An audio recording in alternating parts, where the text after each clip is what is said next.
अस्सलाम वालेकुम। आज की ये वीडियो बहुत इम्पोर्टेंट है एमफिल और पीएचडी के रिसर्चर्स के लिए।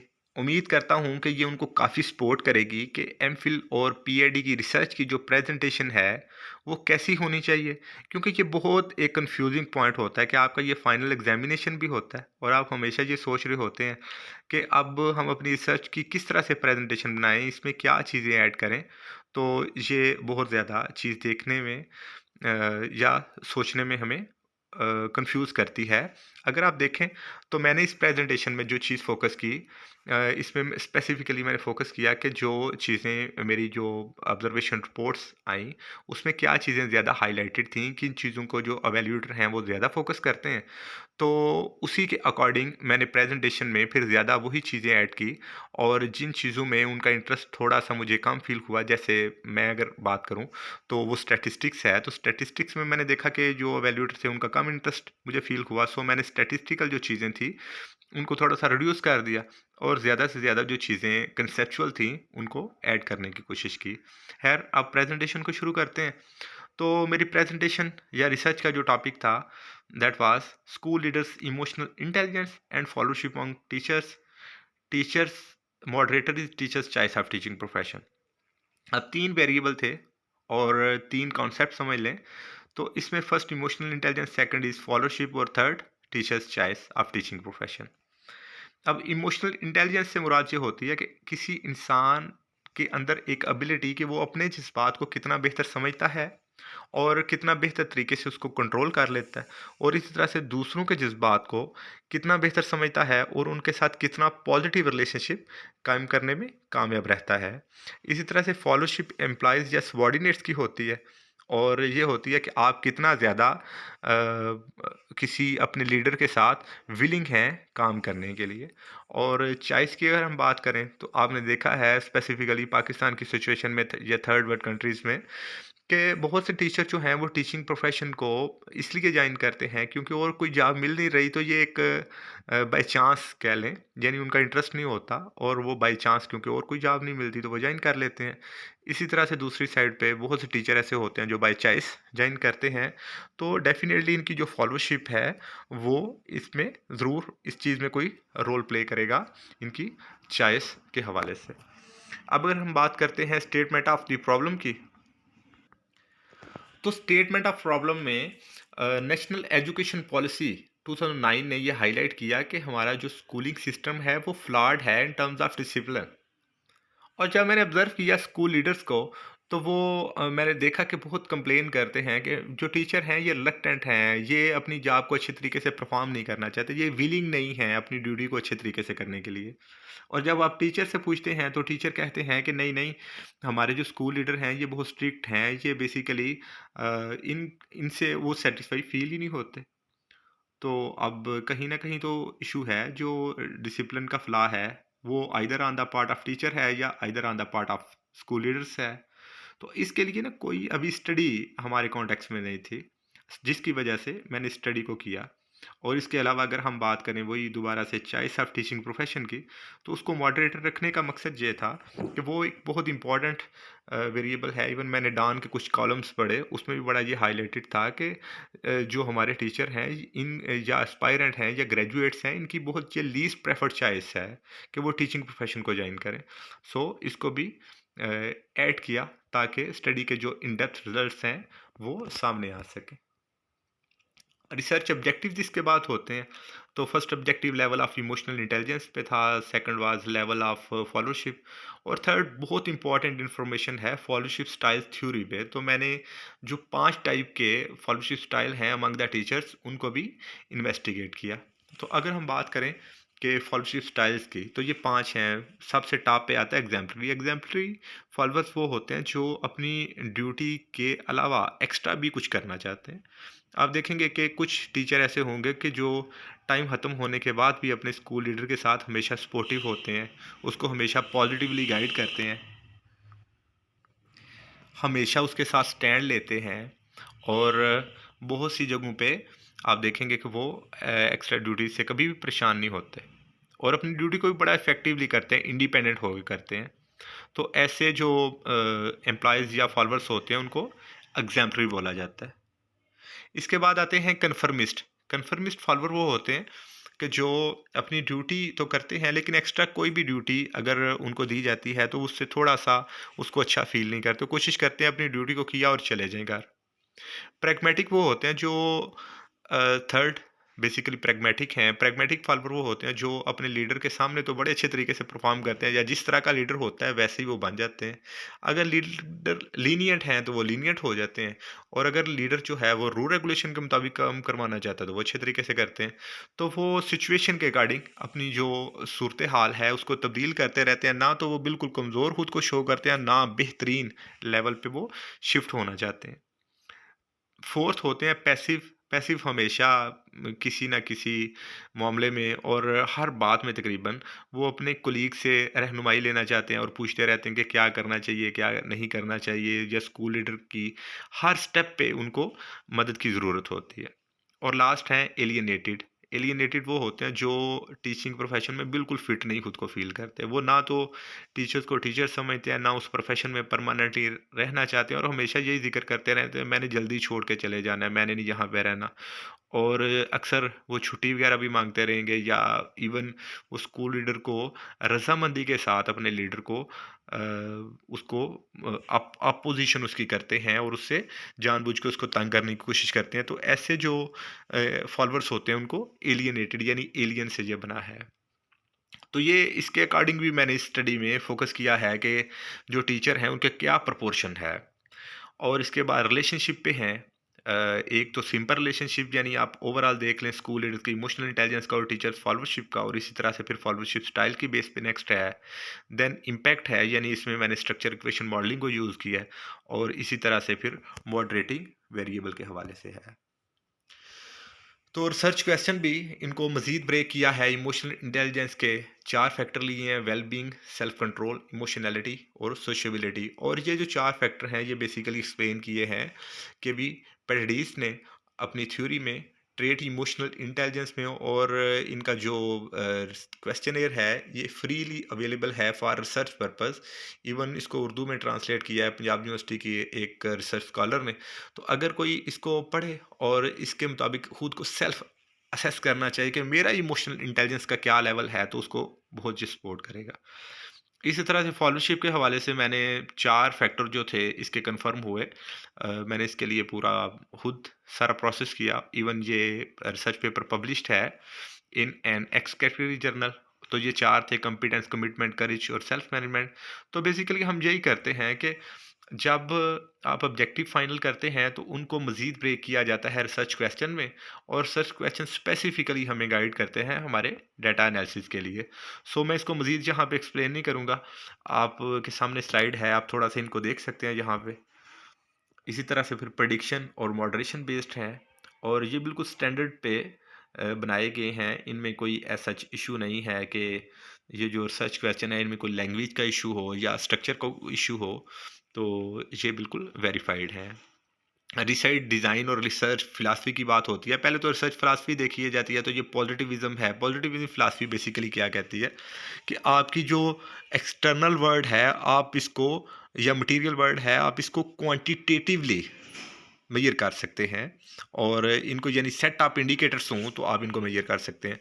तो मींस कि आप कोई क्वांटिटेटिव रिसर्च डिज़ाइन यूज़ करने जा रहे हैं, तो इसके लिए जो मोस्ट फिट है according to Frankl that is correlational. Even few researcher इसको मज़ीद भी इन डेप्थ जाके एक्सप्लेन करते हैं, लेकिन जो बिल्कुल इसका बेसिक आप बिल्कुल रेलिवेंट कह सकते हैं that is correlational research design. और nature of variables, predictor, school leaders emotional intelligence criterion, teachers choice, teachers followership और moderator teachers choice of teaching profession. और तीनों को कॉन्टिन्यू स्केल पे मैंने मेजर किया। मीन्स कि इसके लिए कोई क्वेश्चनियर बनाया है लिकट स्केल बेस्ड। तो multi stage sampling, Gujranwala population थी, उसमें 6 डिस्ट्रिक्ट, फिर 3 डिस्ट्रिक्ट को रैंडमली सिलेक्ट किया, और उनमें से फिर जो हैं वो 25% स्कूल लिए, और फिर 8 टीचर फ्रॉम ईच स्कूल। और इसकी वजह ये थी 8 टीचर्स की कि आप बेसिकली ये ना हो कि आप कहीं से डाटा जो है उसकी एवरेज या प्रोपोर्शन थोड़ा बहुत डिफर कर जाए। इंस्ट्रूमेंटेशन फर्स्ट स्केल को मैंने अडेप्ट किया, और इसको के बी पेटरडेज की इजाज़त से मैंने इनको एक मेल की और मेल का उन्होंने रिटर्न रिस्पॉन्स दिया। फॉलोशिप स्केल फॉर टीचर्स मैंने खुद डेवलप किया और इसके 16 आइटम फाइनल हुए और 4 फैक्टर कॉम्पिटेंस, कमिटमेंट, करेज और सेल्फ मैनेजमेंट।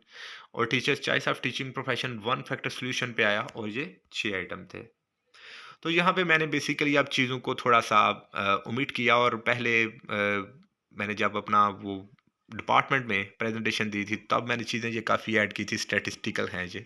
लेकिन जहाँ पे आके मैंने चीज़ों को अब बड़ा रिड्यूस किया है। तो बेसिकली स्केल जब आप डेवलप करते हैं, तो इसकी वैलिडिटी और लायबिलिटी को आप इंश्योर करते हैं। तो उसके क्या प्रोसीजर होते हैं? कंटेंट वैलिडिटी के लिए मैंने एक्सपर्ट ओपिनियन ली और लाशेस क्राइटेरियन यूज़ किया, जिसके तहत मैंने कंटेंट वैलिडिटी रेशियो यानी सीवीआर और कंटेंट वैलिडिटी इंडेक्स को कैलकुलेट किया। उसके बाद कंस्ट्रक्ट वैलिडिटी में एक्सप्लोरेटरी फैक्टर एनालिसिस एसपीएसएस पे और कंफर्मेटरी फैक्टर एनालिसिस अमोस पे रन किया और liability Cronbach alpha. Data analysis मैंने रन किया पीएलएस यानी partial least square structure equation modelling के तहत। तो यहाँ पे जो इंडिकेटर्स मैंने प्रोवाइड किए मॉडल के वो थे वेरिएशन इन्फ्लेशन फैक्टर और composite liability, Cronbach alpha, heterotrait monotrait ratio, Fornell Larcker criterion और मॉडल फिट एंड आईसीजी इनके अलावा भी। और बाकी रिजल्ट्स को मैंने जब प्रेजेंट किया तो mean standard deviation pie chart को यूज़ किया, इसके अलावा कोरिलेशन को और पीएलएस स्ट्रक्चर इक्वेशन मॉडलिंग को, जिसमें पॉथ मॉडल्स और multi group analysis techniques use की गई। तो रिजल्ट्स में अगर हम देखें तो स्कूल लीडर्स की जो इमोशनल इंटेलिजेंस है that was close to the average. जब टीचर्स ने उनके बारे में रिपोर्ट किया तो बड़े हैरान कौन रिजल्ट आए कि वो होनी तो हाई चाहिए, लेकिन आप देखें कि वो एवरेज आ रही है अकॉर्डिंग टू द टीचर्स। और टीचर्स क्योंकि एक हेड के नज़दीक ज़्यादा लिए गए थे, सो इनकी बात को हम एक्सेप्ट भी करते हैं कि एक टीचर से तो नहीं पूछा, हो सकता है उसके अंदर कोई ग्रज हो। तो ये मीन की बेस पे होता है। So this is very much critical situation. इसी तरह से टीचर्स ने जब अपने मुतालिक राय दी, कुछ तो बेहतर है, यानी वो मिड पॉइंट से तो थोड़ा ऊपर थे, लेकिन बहुत सी जगह पे क्योंकि ये भी रेलेवेंट यही होता है कि आप कितना ज़्यादा अपनी ड्यूटी को हैप्पीली परफॉर्म करते हैं। तो एक लीडर के अंडर वो कितना हैप्पीली परफॉर्म करते हैं, उन्होंने इस तरह से रेटिंग की थी। सो या वो एक्स्ट्रा ड्यूटी क्या करना पसंद करते हैं, वो ये तो नहीं सोचते कि स्कूल लीडर जो है वो अपना बर्डन इन पे डालता है।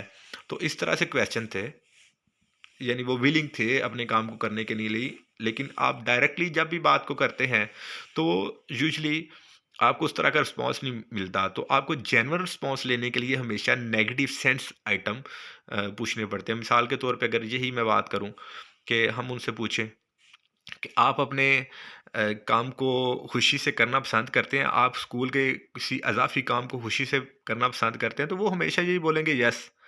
तो आप जब उनसे ये पूछते हैं कि देखें, अगर स्कूल का लीडर आपको कोई एक्स्ट्रा काम देता है तो आपको ये तो नहीं फील होता कि आप के पे वो कोई बर्डन डाल रहा है। तो वो हो सकता है बहुत से लोग फिर कहते हैं कि जी बिल्कुल ऐसा फील होता है। तो बेसिकली यही चीज़ होती है जो चेक करनी होती है नेगेटिव सेंस आइटम के थ्रू कि उनकी जेन्युइन फीलिंग क्या है। तो इसके अकॉर्डिंग उनकी फॉलोशिप भी जो थी वो एवरेज थी। तो अगर हम 5 फॉलोशिप स्टाइल देखते हैं जो कि बहुत इंटरेस्टिंग रिजल्ट हैं और ये भी पेपर पब्लिश्ड है मेरा। तो इसमें 50% प्रैग्मेटिक हैं कि जो अपने लीडर के सामने तो बड़े अच्छे तरीके से परफॉर्म करते हैं और ना वो बहुत टॉप पे एग्जाम्पलरी पे जाना चाहते हैं और ना वो बिल्कुल पैसिव और एलियनेटेड पे, बिल्कुल नॉर्मल सी रूटीन के साथ काम करते जाते हैं। तो अगर हम दूसरे नंबर पे देखें तो वो थे कन्फर्मिस्ट, यानी अपनी ड्यूटी को किया और उसके बाद बस मैंने इसके अलावा कोई काम नहीं करना, तो वो 25.5%। और थर्ड पे हम अगर देखें तो वो एग्जाम्पलरी थे, ये तो बहुत अच्छी बात है 10%, लेकिन वो अगर आप 10 में से एक बोले तो वो इतने ही है। और एलियनेटेड कम है, दिस इज़ गुड। बल्कि ये एलियनेटेड और एग्जाम्पलरी का थोड़ा सा मैं मिक्स कर गया। एलियनेटेड बेसिकली 10% हैं और एग्जाम्पलरी 7% अप्रॉक्सीमेटली। तो ये आप समझ लें कि लास्ट जो हर 10 में से एक बंदा है वो तकरीबन इन पे फॉल करता है। और अगर हम पैसिव की बात करें तो वो भी तकरीबन इतने ही। यानी अगर हम एलियनेटेड और एग्जाम्पलरी की बात करें, एग्जाम्पलरी तो हमें डिज़ायर्ड हैं कि ये होने चाहिए, क्योंकि आप टीचिंग प्रोफेशन में जब भी देखेंगे तो हमारे पास ऐसे लोग होने चाहिए जो विलिंग हों एक्स्ट्रा काम करने के लिए और अपने काम को जितना बेहतर वो करने की कोशिश करें, उतना ही वो कम है। तो अगर हमारे पास प्रैग्मैटिक हों कि जैसे ही लीडर साइड पे हो और वो अपनी टीचिंग को उतना इफ़ेक्टिवली ना करें या जिस दिन वो छुट्टी करे वो इफ़ेक्टिवली ना करें, तो आप देख सकते हैं कि टीचिंग प्रोफ़ेशन या हमारा एजुकेशन डिपार्टमेंट किस तरफ जा रहा है। और कन्फर्मिस्ट की अगर आप बात करें तो ये भी तादाद बहुत ज़्यादा है। तो ये चीज़ें बेसिकली काफ़ी ज़्यादा चीज़ों को हाईलाइट करती हैं, हमारे सामने लेके आती हैं कि हमारे जो टीचिंग का प्रोपोर्शन है, जो टीचर्स की सोच है, वो किस तरह से है और इसकी रीज़न कोई भी हो सकती है। लेकिन जहाँ पे इस स्टडी में जिस चीज़ को फ़ोकस किया गया है, वो स्कूल लीडर्स की इमोशनल इंटेलिजेंस है और टीचर्स की चॉइस ऑफ टीचिंग प्रोफेशन है। तो अगर हम रिलेशनशिप को देखते हैं तो आप देखेंगे स्कूल लीडर्स की इमोशनल इंटेलिजेंस के फैक्टर्स और फॉलोशिप के फैक्टर्स जो टीचर के हैं ये तकरीबन मॉडरेट रिलेशनशिप पे फॉल करते हैं सारे। और इसी तरह से एलियनेटेड, पैसिव और प्रैग्मेटिक इनको अलग-अलग करके देखा गया है। कुछ जगह पे वो बेहतर है रिज़ल्ट और कुछ जगह पे काफ़ी ज़्यादा पुअर है। ख़ैर हम जो इसके ज़्यादा इम्पोर्टेंट रिज़ल्ट हैं उनकी तरफ मूव करते हैं। तो अगर हम देखें इमोशनल इंटेलिजेंस के कंपोनेंट्स और फॉलोशिप के फैक्टर्स पे उनका क्या असर है, ओवरऑल आर स्क्वायर जो लास्ट लाइन है एब्रिविएशन से ऊपर, उसको हम देखेंगे ज़्यादा ध्यान से। तो ये सारे ना सिग्निफिकेंटली एक्सप्लेन कर रहे हैं ओवरऑल। लेकिन जैसे ही हम मूव करते हैं इनको 5 फॉलोशिप्स के स्टाइल पे, तो एलियनेटेड में आप देखें कि करेज जो है ये एक्सप्लेन नहीं होती एलियनेटेड की। यानी अगर लीडर इमोशनली इंटेलिजेंट हो, वो जज़्बाती तौर पे ज़हीन हो, तो उसका अगर फॉलोवर यानी सबॉर्डिनेट वो है, वो अगर एलियनेटेड भी है यानी वो विलिंगली उसको अपोज़ करता है और अपने काम में बिल्कुल दिलचस्पी नहीं रखता और कोशिश करता है मैं यहाँ से चले जाऊँ, फिर भी उसका ये असर होगा कि कॉम्पिटेंसी उसकी बेहतर कर सकता है, उसकी कमिटमेंट को बेहतर कर सकता है, उसकी सेल्फ मैनेजमेंट को बेहतर कर सकता है, लेकिन उसकी करेज जो है ना, यानी वो उसको अपोज़ ना करे, इसमें तकरीबन कहीं न कहीं वो ज़रूर मार खा जाएगा फिर भी। और अगर हम नेक्स्ट देखें पैसिव फॉलोअर्स पे, तो अगर वो इमोशनली इंटेलिजेंट है, तो वो कॉम्पिटेंसी को भी कुछ बेहतर कर सकता है, काफ़ी बेहतर कर सकता है और कमिटमेंट को भी बेहतर कर सकता है। लेकिन करेज यानी वो उसको राय दे किसी बात में, अच्छा मशवरा दे, ये नहीं हो सकता। जैसे पीछे एलियनेटेड की बात थी, वो भी उसको अच्छा मशवरा शायद नहीं देगा। और सेल्फ मैनेजमेंट की अगर हम बात करें, यानी वो खुद को खुद मैनेज करने लग जाए, तो ये भी नहीं होगा क्योंकि उसको हमेशा सपोर्ट की तो ज़रूरत रहती है। तो नेक्स्ट है प्रैग्मेटिक फॉलोअर्स। तो ये 4 के 4 हिस्सों में यानी कॉम्पिटेंस हो, कमिटमेंट हो, करेज हो, सेल्फ मैनेजमेंट हो, चारों की चारों चीज़ों में वीक फील होता है और ये कोई असर नहीं लेता स्कूल लीडर की इमोशनल इंटेलिजेंस की वजह से। यानी ये वो लोग हैं जो, और ये प्रपोर्शन में भी सबसे ज़्यादा है, जो हैरानकुन बात है।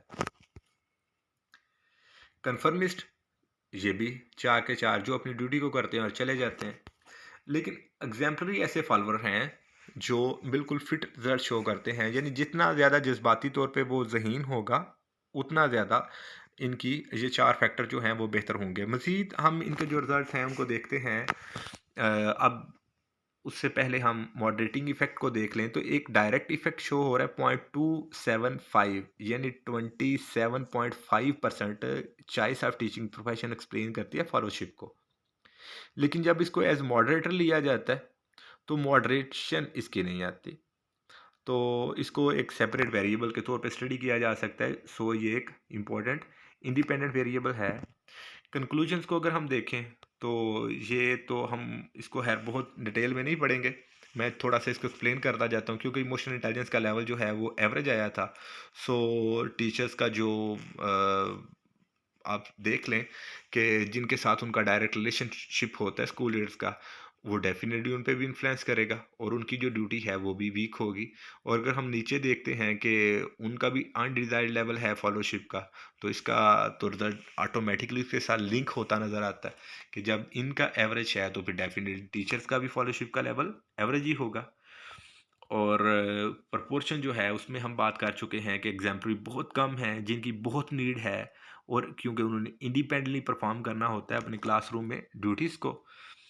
सिग्निफिकेंट पॉजिटिव कोरिलेशन है, सिग्निफिकेंट पॉजिटिव कोरिलेशन अगर स्कूल लीडर का होगा, तो वो कंट्रीब्यूट करेगा पॉजिटिवली टीचर्स की डिफरेंट ट्रेड्स में, उसकी फॉलोशिप में, उसकी जॉब सेटिस्फेक्शन वगैरह में।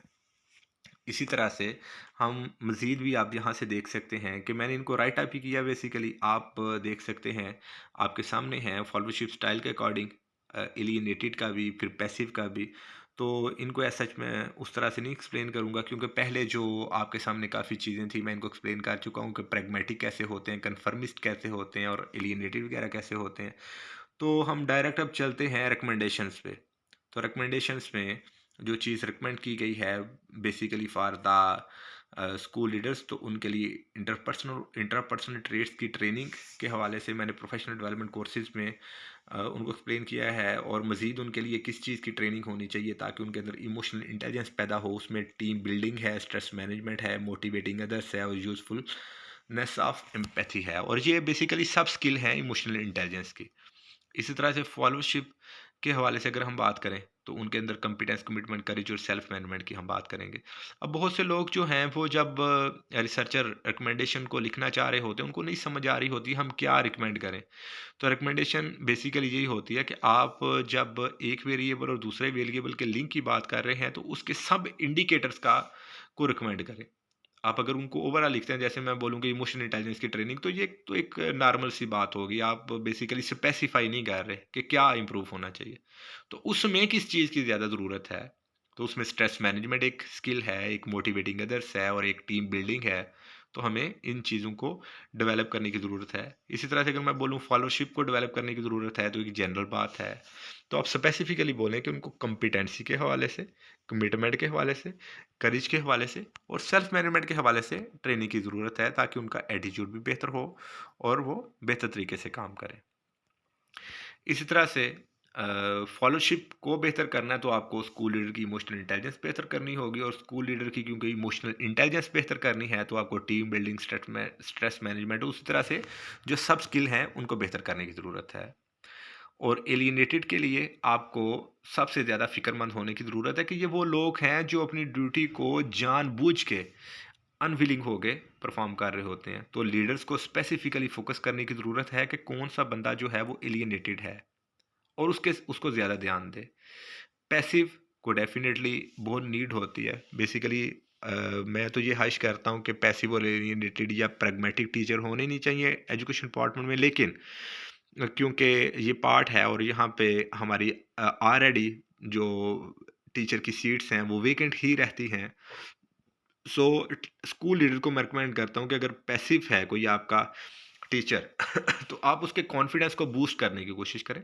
उसको इजी टास्क दें जिससे उसका कॉन्फिडेंस बूस्ट हो और वो खुद को खुद मेंटेन करने के काबिल हो और उसको लगे कि मेरे अंदर कोई मैनेजमेंट स्किल है, जो एक वीक हमें नज़र आया था रिलेशनशिप। और यहाँ पे अगर हम उनको अटेंडेंस रजिस्टर की बात करते हैं, आप मेंटेन करें या कुछ स्पोर्ट्स एक्टिविटी की जो कंपैरेटिवली ज़रा आसान टास्क हैं, तो उम्मीद करता हूँ कि ये बेहतर हो सकते हैं।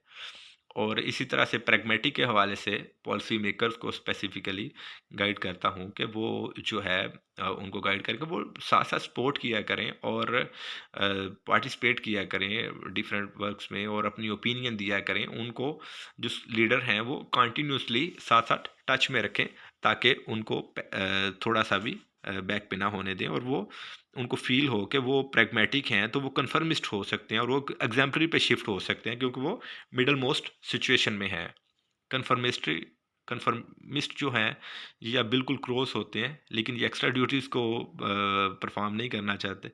तो इनकी रीजंस डिफरेंट हो सकती हैं, लेकिन अगर आप इन रीजंस को एक्सप्लोर करते हैं, स्कूल लीडर्स को मैं ये कह रहा हूँ, तो डेफिनेटली वो एग्जाम्पलरी पे शिफ्ट होने के करीब करीब हैं, बिल्कुल साथ साथ हैं। एग्जाम्पलरी तो ऑलरेडी बेहतर हैं, लेकिन एग्जाम्पलरी को भी ध्यान देने की बड़ी ज़रूरत होती है। आप देखेंगे कुछ लोग बहुत अच्छा काम कर रहे होते हैं, लेकिन क्योंकि स्कूल लीडर का बिहेवियर ठीक नहीं होता, तो वो एलियनेटेड हो जाते हैं, बिल्कुल उल्ट हो जाते हैं। तो ये स्टडीज से प्रूफ है कि अगर आप एलियनेटेड को थो सपोर्ट करें, तो वो डायरेक्ट एग्जाम्पलरी पे जा सकता है।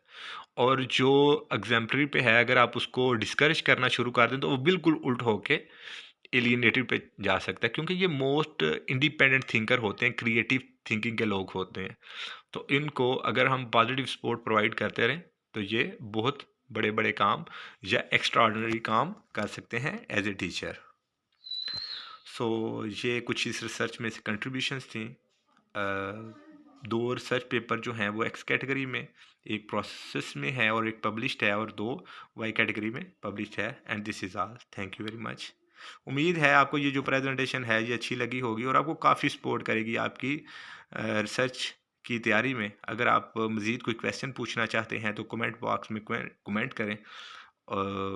बाकी इंशाल्लाह मैं कोशिश करूँगा मज़ीद भी जो वीडियोस हैं आपके सपोर्ट के लिए वो अपलोड करता रहूँ, और मेरी सपोर्ट के लिए आप इस चैनल को सब्सक्राइब करें। अल्लाह